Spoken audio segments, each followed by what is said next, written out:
ఇజ్రాయెల్తో భీకర యుద్ధం చేస్తున్న ఇరాన్కు చైనా నుంచి ఇటీవల 5 బోయింగ్ 747 విమానాలు వెళ్లటం అనుమానాలకు తావిస్తోంది.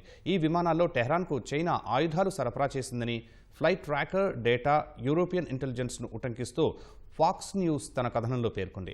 జూన్ 14 నుంచి దాదాపు 5 బోయింగ్ విమానాలు చైనాలోని వివిధ ప్రాంతాల నుంచి బయలుదేరాయని, అవి కజకిస్తాన్, ఉజ్బెకిస్తాన్, తుర్కమెనిస్తాన్ మీదుగా ప్రయాణించి ఇరాన్ సమీపంలోకి వచ్చేసరికి రాడార్ నుంచి మాయమయ్యాయని తెలిపింది.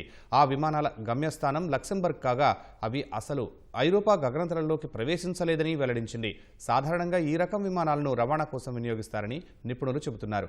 ఈ నేపథ్యంలో ఇరాన్కు డ్రాగన్ సైన్యం సాయం అందిస్తుందని అనుమానాలు వ్యక్తమవుతున్నాయి. అయితే చైనా నుంచి ఇరాన్కు వెడుతున్నట్టు అనుమానిస్తున్న బోయింగ్ 747 విమానాలతో తమకు ఎలాంటి సంబంధం లేదని లక్సెంబర్గ్కు చెందిన కార్గో విమానయాన సంస్థ కార్గోలక్స్ వెల్లడించింది.